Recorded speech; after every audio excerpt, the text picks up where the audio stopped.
Next up in our preseason series, college fantasy football industry influencers, Nick Allen. You can find Nick on Twitter at CFB Winning Edge. And Nick, he's a numbers guy. He's got a lot going on at College Football Winning Edge. I suggest you head over there, give him a follow, go check out the work that he does. Nick was kind enough to join us for 4 best ball drafts this summer. I don't know how he found time to do it. He moved from the Northeast to Reno, Nevada. Now he's in Oregon. How he found time to do 4 drafts with all that going on, I don't know. But we were glad to have him in. It's nice to put a face with the name and have a one-on-one talk with him, and it's a chance for you guys to get to know the personality of Nick. I love we talked about his merchandise, his cap. It's a one of a kind. For any of you guys going over to the Kings Classic Live College Fantasy Football Draft, maybe one of us industry guys can come away with a cap that Nick had made. It's specific to his website. You'll check it out on the video that we have coming up, but I don't want to spoil any more of the fun. I really enjoyed this interview. So here we go. Coach Nicholas Allen. Here we go. We're welcoming him in, Nick Allen. Nick, College Football Winning Edge. That's his Twitter handle, at CFB Winning Edge. Nick, glad to come in, man. Glad you're in. I think I might have done one show with you once before when we've done our post-draft wrap-up show. So I think this might be the second time we've done a video together, but first time we've ever done one-on-ones. And I could say that for a bunch of you guys that are coming in, have participated in the best ball drafts throughout the spring and summer. So welcome aboard, man. What's going on? What are you working on right now? And what can you promote and kind of get people over to your site with? Sure. Yeah. And thanks for having me. Really appreciate you having me as part of the group. It's been a lot of fun. At CFB Winning Edge, we do, in short, a lot of spreadsheets, a lot of information, 130 FBS team pages in our team profiles on patreon.com/CFB Winning Edge. And, I do player ratings, point game or point spread projections, power rankings, CFF rankings, all kinds of good stuff. So we've got different levels and as much information as you could want. We try to keep on tabs on transfers and injuries, all that good stuff, and try to help people project teams and players and games and all that good stuff. So yeah, we love anybody who's interested. Check it out, patreon.com/CFB Winning Edge. Good stuff, man. Yeah, get over there and check Nick's stuff out. His stuff is pretty extensive, and he's a numbers driven guy. But we're going to get into some numbers with 10 questions tonight, Nick. And whatever else comes to mind, whether it might be about your merch. I mean, you're sporting the cap over there with your College Football Winning Edge, so you're already promoting with the cap. And I love you've got the flat bill look too, right? It's not trucker vision for you. Sometimes you bend that bill and it's like trucker vision, man. You've got the flat bill working, so you walk outside with the rain, that water's dripping right off of those things, man. You got merch? Right now, this is just a prototype, trying to break it in a little bit before the Fantasy Football Expo in a couple of weeks. Our guy, Kevin Brown, was able to get a patch for me to put on a hat. I got to get a couple of more just to have as extras. But right now, it's just the one, and figured I'd try to break it in a little bit. And then, So I know Kevin, did he get it stitched on there for you? Did he put a little super glue? Did he use a glue stick? What's going on there? So he was able to print them for me, and then my mother-in-law sewed it on. So it's very, very much a prototype. But dude, let me tell you something. You go big time. That prototype's going to be worth something one day, Nick, brother. Hold on to that. You'll be signing it, man. I'll be seeing Ravel put that stuff up on his timeline. Hey, man, look, let's get into it a little bit. Thanks for coming in. You've been in all. I think you've been in all 4 drafts this spring. One of 10 guys that have participated in all 4 best ball drafts. I'm sure you have another, other drafts that you've had that you've participated in along the way this year. We're recording this now in the first full week of August. We've been talking college fantasy football now probably since late April, early May amongst the group, man. What are some of the biggest takeaways from all the college fantasy football drafts that you've done throughout the spring and summer that you've participated in? What are some of the biggest takeaways, trends, whether it be players, positional? Floor's yours now to kind of tell us what you're seeing and kind of tell everybody else, what's going on now. Well, I've sort of used this session and these group of best ball drafts with all of you industry experts. I'm still very new to CFF. I basically learned it existed like 2 years ago, and then didn't play very much of it last year. So I'm still very new to the game itself, to the space. I'm just much more of a traditional college football person. I have a coaching background, and got into the numbers several years ago, pretty in depth. But CFF was something that when I first started, the community really embraced some of the work I was doing, was able to make some relationships with some of the guys in the group, and have been able to learn from you guys. And that's really sort of what it's been about, just kind of seeing experts, guys who played for a long time, who really know their stuff, know what's going on. And I've used it as an opportunity to learn different things, try different things.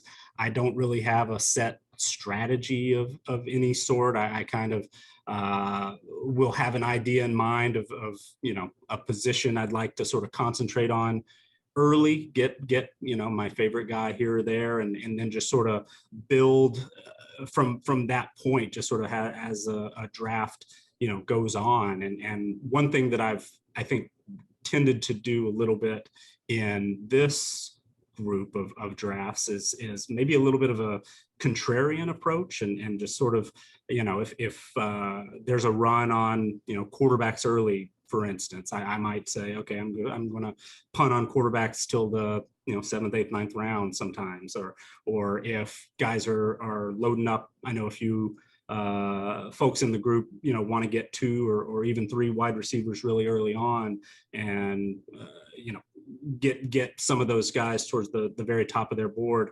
Well, I might just sort of go the other way and hit running backs really hard in the 2nd, 3rd, 4th round, whatever. Yeah, you had an interesting strategy in one of the earlier best ball drafts where you were on the elbow and you went, I think, quarterback, running back early on, and decided to use the elbow as your advantage by go ahead and doubling up on wide receiver, projected wide receiver 2 and 3s at schools like I think maybe Ole Miss it was. It happened at a couple of schools. And I think what you were doing is you were pushing in your chips on, hey, their top wide receiver, projected top wide receiver is gone, but somebody's going to pop as the wide receiver 2. I want to have the guy in those offenses. I think you might have done it with Ole Miss as well. I can't forget I forget the teams you did it with, but was that sort of the strategy in that draft where, hey, it's probably a strategy you were using because you were on the elbow in best ball, and you were like, hey, I only need one of these 2 guys to hit. I don't know which one I want to take, but I have the advantage. I know someone's not going to steal the other one from me because I'm on the clock with 2 picks. So let me go ahead and corner the market here in the passing game. Yeah, absolutely. Ole Miss was one for sure. And they have a guy that a lot of us, of course, think will probably end up as the number 1, Braylon Sanders. But, I'm not 100% sold it's going to work out that way. It probably will, but I think there are 2 or 3 or maybe even 4 guys who could end up leading that team in yards, receptions, targets, what have you. So I think there, is some value on that number 2, number 3 guy who could emerge as a number 1, or even if he doesn't, there's plenty of yards and targets and touchdowns to go around in an offense like that. SMU was one, I know. Alabama, I've done a couple of times. So there are definitely, some offenses out there that, maybe they have an established number 1, but there's still value for the guys that you think will be 2, 3, 4, Oklahoma in that mix. But yeah, I mean, there are definitely some similar situations where maybe even that number 1 guy isn't fully established, or we know injuries happen every week. Somebody could get knocked out and then you just bump up to the next spot. So I figured it would be an opportunity to try that, and maybe it works out, maybe it doesn't. But I am usually not afraid to go in a different direction, and that just seemed like an opportunity. That's the one thing that's interesting about you. I think of all the drafts that we have done and all of the guys in it, you are the least predictable when it comes to some. Because I don't know what I'm doing. It's almost as if you were trying a different strategy every draft. Really, was that it? Was it as simple as that? Sometimes I'll go in with an idea of like that particular one. I mean, I had the first pick. I had I mean, let's be honest. You weren't predictable in your draft style. You were predictable on who you were going to target, right? So certain guys, perhaps. Let's go there. Okay. When I asked, I'm thinking I'm going to be asking this question to everyone, and I don't know what everyone's answer is going to be because I don't know their drafts and every draft that they've participated in other than the best balls. I might know where we're going with this answer, but we'll see. A fun question, though. Based on your fantasy rosters and all the leagues that you're in for college fantasy football, who's the player you need to have a big year? Who's the player that you have either have been promoting or you're rostered and have so many shares of him that you need to have a big year? Is it as obvious as, is it Cole Turner? I definitely have my fair share and maybe a little bit more of Cole Turner, and it's something that I've committed to the bit for sure, and in our DMs definitely. Yeah, it is a little bit of a bit. I'll be honest, and I know it's gotten to dead horse territory for sure. I've backed off a little bit because I know it's probably gotten just a little too annoying, but yeah, I mean, there part of it. It's a little bit of a carryover from last year, oddly enough, is leading up to the season in the sort of the same time frame. I don't remember exactly where he was in your rankings or whatever, but I know for the most part, Kyle Pitts was not the number one tight end. Right. But I was convinced, and I wasn't very vocal about it. And I have maybe a little bit of FOMO, and maybe I'm overcompensating, but I had that same feeling about Cole Turner early on. Yeah. And I just decided, this year I'm gonna shout it from the rooftops. So there you go. Well, I take him early, and yeah. So more often than not, what's the worst thing that can happen? You're wrong, and you've got 11 other guys that are going to give you shit about it for 12 more months. I mean, come on. Right? Oh yeah. Absolutely. I think to your point with Cole Turner, the only thing that really, the only hesitation that I have, which Cole Turner for me is definitely one of my top ranked tight ends. I just wonder the return of Elijah Cooks and his big body, how that does affect the offense or how both he and Turner fit into that offense now with Dobbs there as well. So I think for me, I'm not hesitant on drafting Cole Turner. He's certainly up there. It's just a question of, do you like him 1, 2, and maybe 3? Because let's be honest, he's probably not lower than the 3rd or 4th tight end on anyone's list. But you have certainly shouted it from the rooftops, and I've seen you take Cole Turner as early as round 2 in the Group of 5 NBC Sports Edge draft. Am I right on that? That was the earliest I took, and maybe a touch early, and there are definitely arguments. But you wanted to make sure you got your guy, and that's all that really matters. That's it. So here, let's have a little fun with this one. We're not going to wish any ill will or injuries on anyone, but what would be a fun player to see flop? Like, who's some guys that are talking about other guys? Maybe who would be a fun player to see flop based on what you're hearing, seeing from some of us out there, what you're seeing on Twitter? Who would be a guy like, I'm just not sold on him. I can't believe they're talking about him that much. I would love to see this guy flop. Well, so I'd never really wish ill will on any player. I'm not looking for a flop necessarily. Good fun, just bust. He didn't get used as often as you thought he was. Absolutely. So one thing that I'm very, I think, slow on is first-year quarterbacks. And I did end up with C.J. Stroud in a few different drafts for a variety of reasons. I was able to go with him at the spot I picked him in a couple of them. But for whatever reason, I'm just slow on the trigger with Bryce Young and DJ Uiagalelei. I don't think I have a share of either one of them in any draft I've done or league I'm in. I'm sure they're going to be great. I'm sure they're, going to step in day one and be superstars. But for whatever reason, I just have a little bit of hesitancy with first year guys more often than not. And sort of as high as they're going, I pull back a little bit. I know in our first one, I think I took Grayson McCall, and both of those guys were on the board, and it was immediately, I think Eric Froton on your show, paraphrasing here, basically, what is he doing? What is he doing? Yeah, so I've seen Grayson McCall with my own eyes. I've evaluated. I know how he's going to be used. I know he's going to get carries in the red zone. And I've seen DJ in 2 games. Yeah, he was great. I've seen Bryce Young in high school highlights, but for whatever reason, I'm just not ready to make a jump on first year young quarterbacks like that. Your point is interesting, because in all of the years that I've been doing college fantasy football, there's usually 3 types of drafters. One, the guy that likes to be first to a new guy, just because he's the new shiny penny and ignores tried and true. I see that going on, in my opinion, right now with, I think Letty Brown is being overlooked a lot at running back, because he may seem kind of boring because he's been there, done that, and everybody's enamored with the new, top guy somewhere. I don't know, maybe like a Bijan or whatnot, right? There's also the guys that they like tried and true over the new shiny penny and likes trusted. And I feel like you fall a little bit more into that category, because I've seen it. I've seen them do it. And if I'm going to spend some early value or early coin on a player, I want to know that I'm getting something for my money. And then I think the third drafter is just sort of that guy that finds the middle ground. And these guys tend to be the ones that end up winning the leagues, that can kind of do both. For instance, we haven't had to think about Clemson running back now for 3 years. We do now.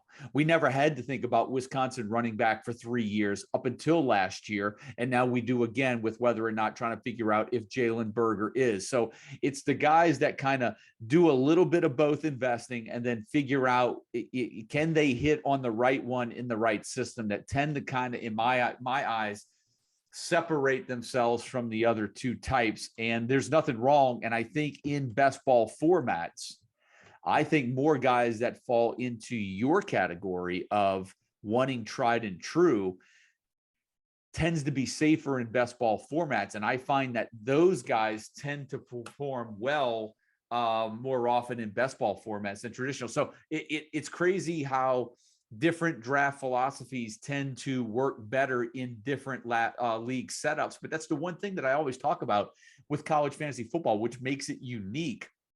With pro fantasy football, it's usually a traditional build. You're looking at a set number of teams. And with college fantasy football, it's so customizable, and every league is different. Everybody sets up their leagues differently, different roster builds, to your point earlier, different philosophies. And so there really is a uniqueness to college fantasy football, because it is so different. And is that what you find, kind of coming in as you now are starting to kind of get more experience in the college fantasy football landscape?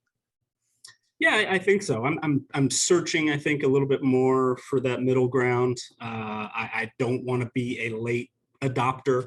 I'm just, I guess, not comfortable yet being, a real early adopter in some situations. So I am, I think, striving to mix it up a little bit more, but right now it's a little bit of a difficult habit to kick, to trust my own eyes, trust my own evaluations, and my own rankings and numbers. I put a lot of time and effort into those. How many leagues do you think you play in right now? How many leagues do you play in for college fantasy football right now?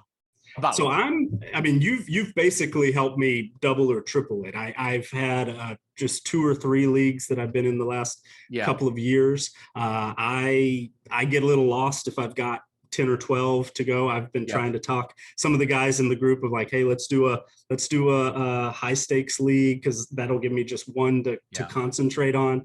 But haven't had very many takers with that, unfortunately. Maybe we'll get there at some point. Well, that's what's great about the best ball format, is that it's sort of a set and forget, draft and forget. There's not a lot of in-season management, which does, that's the part that I get that really gets to me is, with all the commitments I have to the site, I cannot overextend myself with roster management during the year. That's what I love about the best ball formats. Yeah. Because I'm very new to it, so I'm becoming a big fan, I'd say. Yeah. So who doesn't love to draft, right? And so it really kind of gives you a chance to draft and kind of see where you were at the end, take a look back at the end of the year to see how some of your evaluations panned out. So if you're in about 8 leagues, let's just rough it. I'm not going to hold you to the number. How many of those are you going to win this year, man?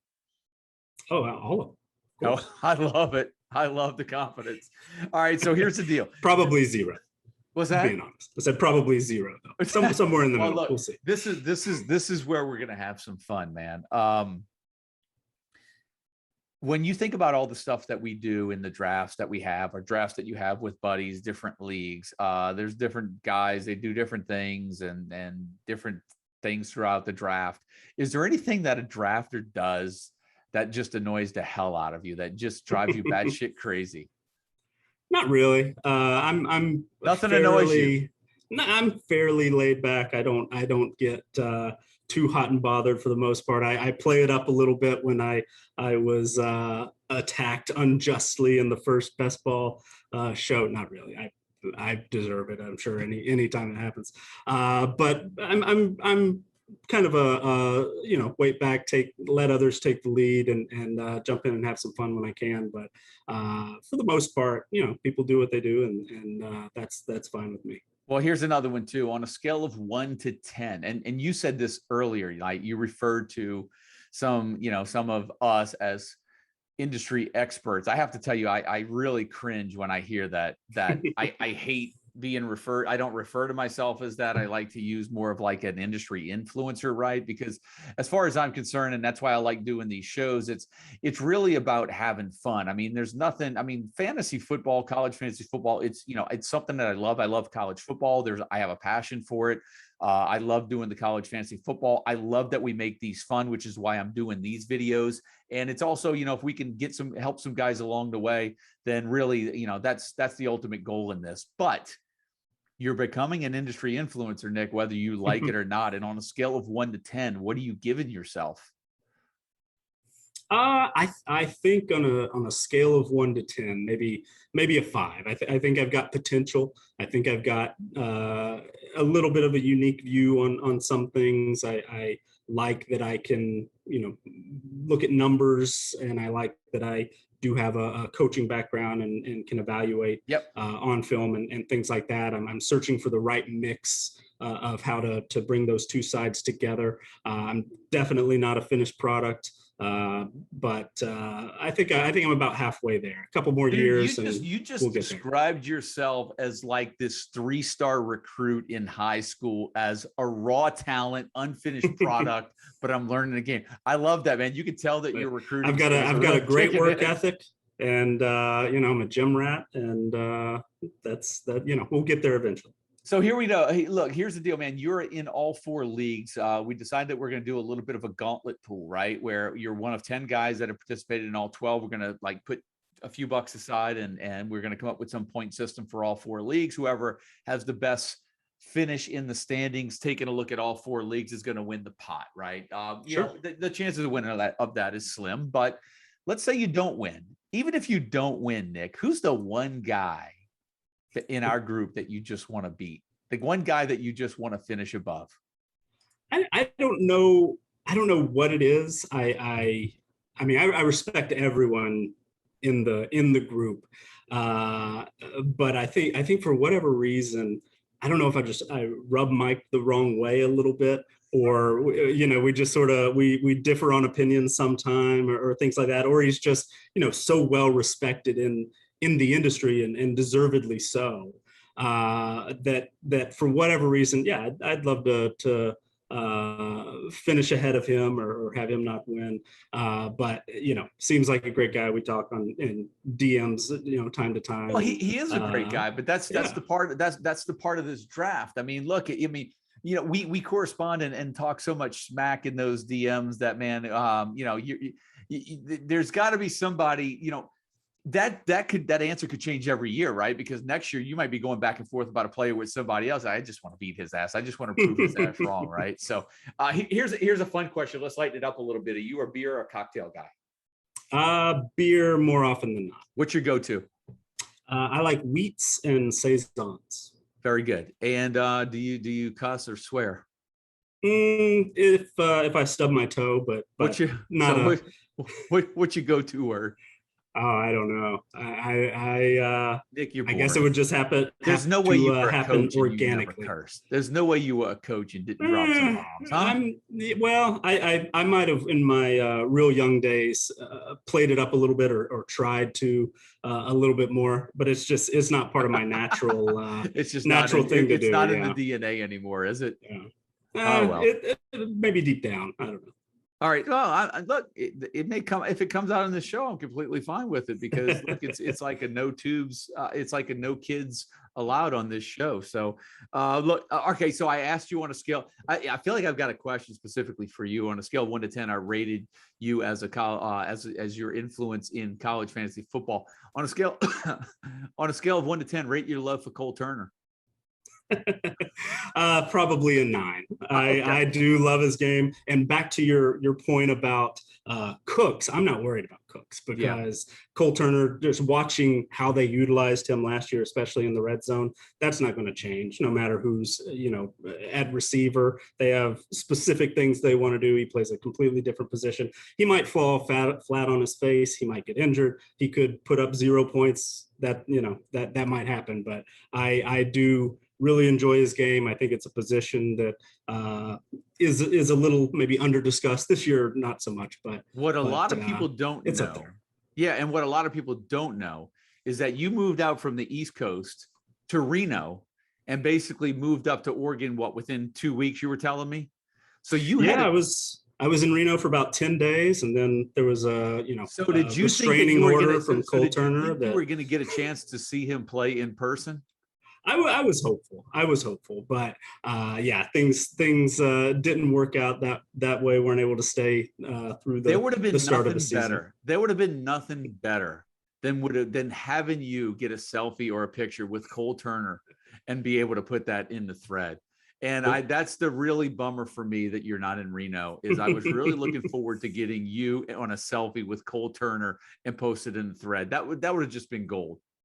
Well, we on our podcast, we talked about, because we did a Mountain West preview and I did my Cole Turner spiel there. And, one of our co-hosts, Scott Bogman, who does a lot of CFF stuff as well, said, hey, in the age of NIL, we need to reach out to him. He should, we should sponsor Cole Turner or kick him some dollars. So maybe if we get some, a bump in Patreon support from this appearance, maybe we'll be able to do that. There you go, man. All right, so here we're going to end with some two good questions here.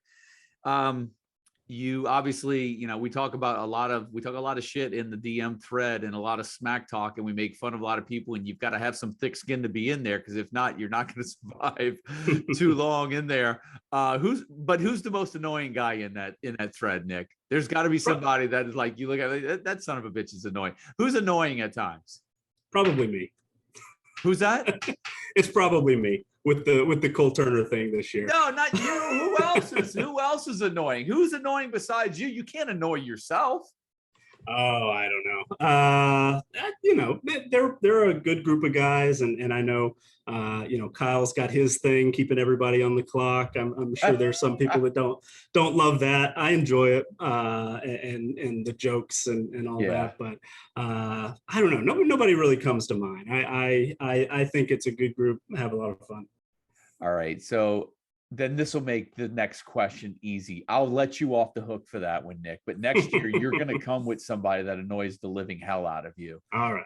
But this year, this will make this question should make it a lot easier for you. You get a night out with the guys. You get to take 3 guys from our group of drafters that have done these drafts together throughout the spring and summer. Who are you taking with you? What are you doing? Where are y'all going, man? Well, I'd love to talk with you and Mike, and I met Eric before I left New Hampshire. He was coming through town, and we had a beer and dinner. I'd love to chat with you guys who take things pretty seriously, could rattle off Temple's third string running back and kind of get into the weeds with a guy like me who's got too much time to dig into this sort of stuff. I think we could talk for a good long time about man, that would CFF. be fun, man. And who knows? I did see that picture of you and Froton together, and who knows, that may come true. Are you going to be at the Kings Classic draft? I will be there. So you're going to see a bunch sporting of my guys hat. there. Yeah, there you go. I won't be there, but a lot of you guys I know will be there. That's going to be a kick-ass time. You guys are going to enjoy it. That's going to be fun. Nick, I can't thank you enough for coming in, spending a few minutes. It's always fun to kind of sit down behind the mic and kind of talk a little college fantasy football, and at the same time be a little lighthearted.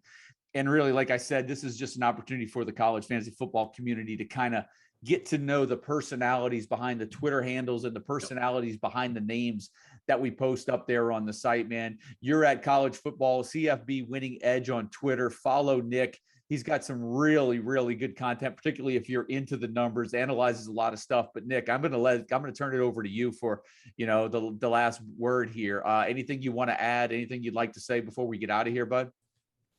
No, that's it. And I've really enjoyed the opportunity to get to chat with you guys. And thank you for having me on here. If you're interested in a real deep dive, a lot of numbers and things like that, check us out, patreon.com. So there he is, the man of many names, Coach Nicholas Allen, AKA Cole Turner Truther, you name it. He's got it. Check him out on Twitter at CFB Winning Edge. Nick, thanks a lot, man. We'll chat soon. You hear? Thanks. Appreciate it. You got it.